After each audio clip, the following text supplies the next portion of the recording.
Hey guys, welcome back to Rather Be Visin. My name is Sam, and today we're taking a look at table calculations in Tableau.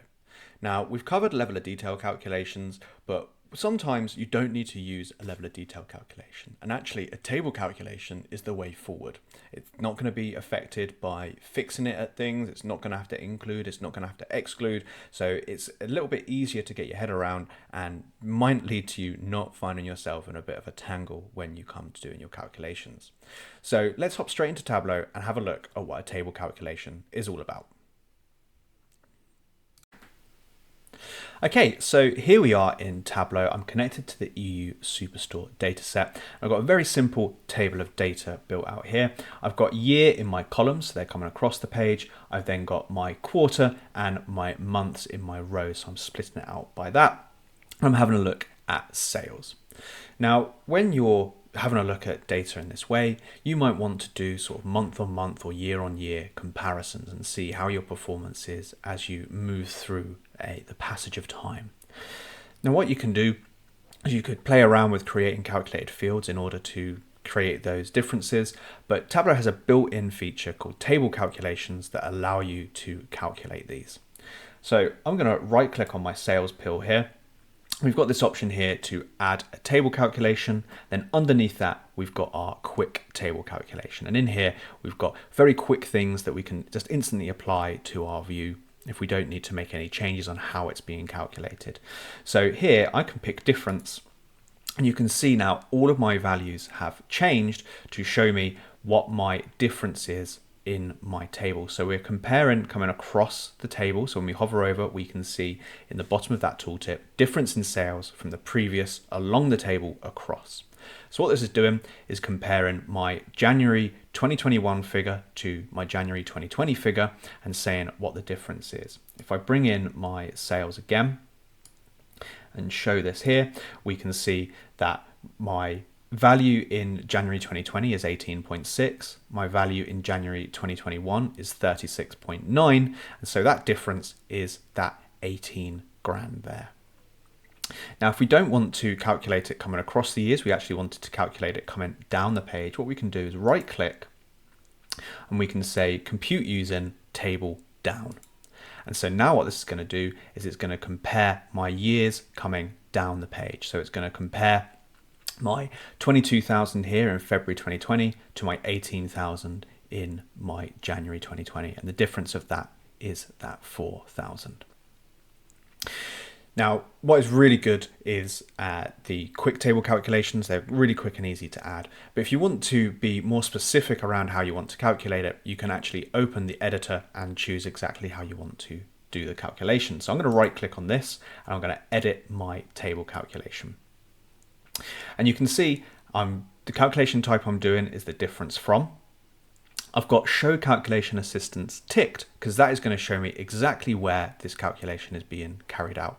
So we can see I'm on table down, so it's doing it across my whole table coming down the page. If I go to table across, you can see it's doing it each row coming across the table. The other options we have in here is table across and then down. So what this one is doing is coming all the way across. And then when it gets to the end, it is now comparing my 64,000 here with my 22,000 here. So I'm getting that minus 41. So it's moving from left to right, then going down a row and going from left to right again. And that's similar to what the table down and then across does. So that comes all the way down the table and then it compares these values, so the 78 and the 36, and we get the minus 42. So then it comes all the way down here again, and then it comes back up and compares these two values. So if you're looking at years, this can be quite useful so you can see this has given us our month-on-month performance. Now, if you don't want to do it across the whole table, we can do it on the pane. So the pane, going on the pane across, is going to fix it to this next level down. So when we do pane across or pane, when we do pane across in this instance, doesn't make any difference. But when we do pane down, we can see that the first month in each of our quarters here doesn't have a value, because what it is doing is it's comparing my February figure to my January figure, my March figure to my February figure, and then it's stopping. And we can see that because our quarter is highlighted here. So because we've got it on the pane, it is doing it on this section here, rather than when we have it on the table and it's doing it across all of the data within our view. Pane across and then down is doing the exact same thing as table, but again, just fixing it at this quarter level.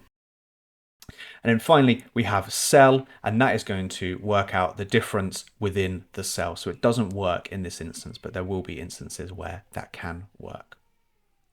And finally, we have specific dimensions. So if we want to work out the difference in sales across a very specific dimension, so maybe we just want to do it on our months, we can select that, and that is going to just do it on our months. So again, it's very similar to when we do it just on the pane. If we wanted to include the quarter, we can do that, and then that's given it to us in the same as the table, but you'll see that we've got nothing in there for the years because it's not using the year within the calculation.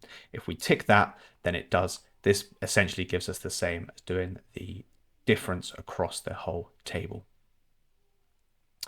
So I'm going to switch this back to doing table down and then across. So we're coming all the way down the page, going up to the top, coming all the way back down again. So now we're able to see what is our performance as we move through the years. And then if you wanted to make this a little bit prettier, we could add that onto color. We can change that to square. And then I'd be tempted to get rid of my actual sales value here, so we can just see what is the difference. And if you really wanted to be bold, you could take it off of label and you can just have a heat map to see where you had good months and bad months. So we can see that throughout our data set, historically, we always have pretty much a big stinker in July and October, but our August and November figures are a bit better. So that's how you add quick table calculations and how you can edit the table calculations. So let's have a look at some of the different types of calculation that we can do. So I'm going to remove my color in and just change this back to text so we can see a bit easier. And I'll bring in my sales value so we can see exactly what is going on here. So if I come in and I edit my table calculation again, you can see we were doing a difference from. So this is the absolute difference from in terms of, in this case, pound value. We can also do percent difference from, and so this is going to give us the percentage movement. So this might be more useful if you're not interested in the absolute pound value, you want to know what is the percentage movements. We can also do rank, so we can find out what is our highest ranked month in terms of sales, and this is, again, because we're doing this in the table down and across, or even table across then down, because we're looking at this on the table level, we are being able to find out what is our biggest month across all of our years, which is our August 2023. If we were to do the pane, then this is going to have a look at the 3 months that we've got across our 4 years, which is 12 values, and give us the biggest one in each of our quarters. And again, if we wanted to, we could go to specific dimensions and pick exactly how we want to cut this. With rank, there are a few options of how you can rank them. So these sort of explain exactly what they do, but competition will mean that if you have 2 values that are the same, they'll get the same rank, and then it will skip a rank and go to the 4th rank. So in this instance, if we had 2 values that were the same in our second place, the ranking would go 1, 2, 2, 4. You then have modified competition, which is the same concept, but it actually goes to the lowest value. So rather than being 1, 2, 2, 4, it would be 1, 3, 3, 4. You then have dense, where multiple things can be ranked the same rank, and then the next rank would be the next number, so 1, 2, 2, 3. And then you have unique, where regardless of if the values are the same, it gives them a different rank for each one. It gives them a unique rank. The other type of calculation we can do in here is a running total. So again, this is going to be controlled by how you pick to compute this. So if we do table down, it's going to do the running total all the way up to the last value we have in there, but it's not going to take into account any of the other columns. But if we do table down and then across, we can see that it starts off with that 18,000, it gets to the 477, and then it adds on the 36 onto that 477. And that carries on all the way through until we get to our total value across our data set, which is the 2.9 million. And again, we could do this on the pane so we can see what do we get up to in our quarters. And we can change the type of running total. So we might want to have the running average coming across the entirety of our table so we can work out what is our average sales in our quarters here. And then finally, we've got our move-in calculation. So move-in calculation allows you to sort of flatten out the sort of any sort of jumps in your numbers over the months by being able to say, I actually want to include the previous couple of months or the next few months, just to see what that looks like if we do a rolling average or a rolling sum. So when you pick move-in calculation, you can then choose how you want to summarize your values. So we can say, actually, I want to do a sum and I want to include the previous 3 values. And I also want to include the current value. So what this is looking at a 4-month rolling figure. We can change that to an average, and then we can have, maybe we'll go for 6. So this is a 6-month rolling average. So for our first 6 months, it doesn't really ring true, but when we have a look from June onwards, this is then given us a proper sort of rolling 6-month average, and we can see that things start to really pick up towards the back end of 2023. And with the moving calculation, you can also add in a secondary calculation. So this allows you to sort of understand the difference in your moving calculation. So I'm going to leave this as an average, looking at my 6-month rolling average. I'm going to select to add a secondary calculation.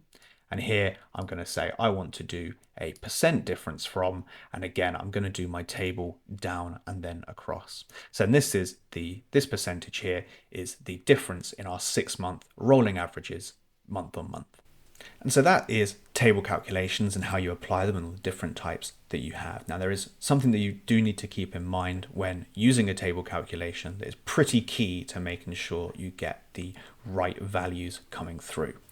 Okay, so when you're using table calculations, Tableau is working out the calculation based on the data that is within the table. So it's not necessarily the data that is visible within the view, but it is the data that hasn't been filtered out. So we can see here that my percent difference in sales has got values in here for all of my figures, but I haven't got one for January 2022 because I've not got 2021 within the view, so it doesn't know that there is a December value to compare to. Now, if I wanted to, I could right click on this and I could hide it, and the calculation is still going to work because although I've hidden it from the view, I've not filtered it out. If I was to instead right click and select exclude, that is going to add it to the filter, and then because it's no longer being pulled through, Tableau can't calculate what is the difference between my February figure and my January figure. So my February figure then becomes blank. So if you do have this occur in your data and you still want to be able to show the value for February, just right click and select hide, and then that will still allow Tableau to calculate that difference on the month on month. Another thing to keep in mind when you filter out the data and so forth, the calculation runs differently. Here, my November 2022 figure is 152% because my difference from 37,000 to 94,000 is that 152. If I right click and I hide this, then that still calculates it. So even though we haven't got October in the view, we're still able to calculate that difference. However, if I right click and exclude and therefore filter it out, you'll see that it's now doing the difference between the 82,000 and the 94,000, which is the 14%. So when you hide, it can still calculate that value, but when you exclude it and you filter it out, it then just jumps down to what is the data that is within my view and is not filtered. So we get that 14.99% difference. So that's just something to keep in mind when you're using table calculations. And if you want to tidy up your view so you don't have that one blank value, make sure you right click and hide rather than filtering it out. And that is table calculations in a whistle-stop tour. Hopefully that was useful. If it was, please do let me know in the comments down below. Like, comment, subscribe, all of that good stuff. And I'll catch you in the next video. Cheers for watching.